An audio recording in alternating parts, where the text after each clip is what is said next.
एक छोटे से गांव में कबीर नाम का एक लड़का रहता था। वो बहुत बुद्धिमान था, लेकिन उसकी एक बड़ी समस्या थी। वो कभी भी ध्यान केंद्रित नहीं कर पाता था। उसका मन एक बेचैन पक्षी की तरह एक विचार से दूसरे विचार पर उड़ता रहता था। जब भी वो पढ़ने या कोई जरूरी काम करने बैठता, थोड़ी ही देर में उसका ध्यान खेल, फोन या किसी और चीज की तरफ चला जाता। अगर वो पढ़ाई करने की कोशिश करता तो उसके दिमाग में दोस्तों की बातें और मोबाइल की स्क्रीन घूमने लगती। कबीर के पिता उसे अक्सर समझाते थे, बेटा तुम्हारा मन एक जंगली घोड़े जैसा है। अगर तुम इसे काबू में नहीं रखोगे तो ये तुम्हें गलत दिशा में ले जाएगा, लेकिन अगर तुम अपने मन को अनुशासन सिखा दो तो ये तुम्हें वहां तक पहुंचा देगा जहां तुम जाना चाहते हो।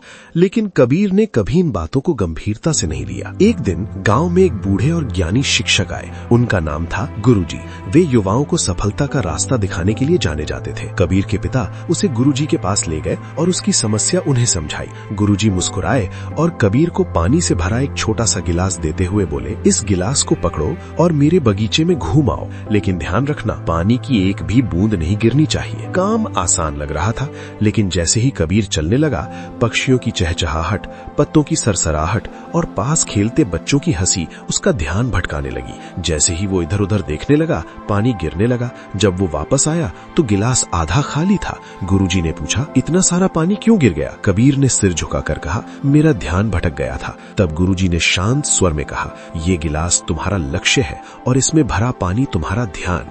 तुम्हारे आसपास की आवाजें दुनिया का शोर है। अगर तुम अपने मन को अपने उद्देश्य पर टिकाए रखना नहीं सीखोगे तो तुम्हें पता भी नहीं चलेगा और तुम सब कुछ खो दोगे। उसी पल कबीर को सब समझ आ गया। उस दिन से उसने छोटे छोटे बदलाव शुरू किए। वो रोज एक ही समय पर उठने लगा, फोन का इस्तेमाल कम कर दिया और जो भी काम करता पूरे ध्यान से करने लगा। हर सुबह कुछ मिनट वो ध्यान लगाने लगा ताकि उसका मन शांत और स्थिर हो सके। शुरुआत में ये आसान नहीं था। उसका मन बार बार भटकता, लेकिन वो हर बार उसे वापस अपने काम पर ले आता। दिन हफ्तों में बदले और धीरे धीरे कबीर ने फर्क महसूस किया। उसकी याददाश्त तेज होने लगी और उसके नंबर बढ़ने लगे। एक साल बाद एक बड़ी राष्ट्रीय प्रतियोगिता की घोषणा हुई। सीमित समय में कठिन सवाल हल करने थे। कई छात्र घबरा गए, लेकिन कबीर शांत रहा। उसने एक एक सवाल पर पूरा ध्यान लगाया, बिल्कुल वैसे ही जैसे गुरुजी ने उसे सिखाया था। जब नतीजे आए तो कबीर को विजेता घोषित किया गया। पूरा हॉल तालियों से गूंज उठा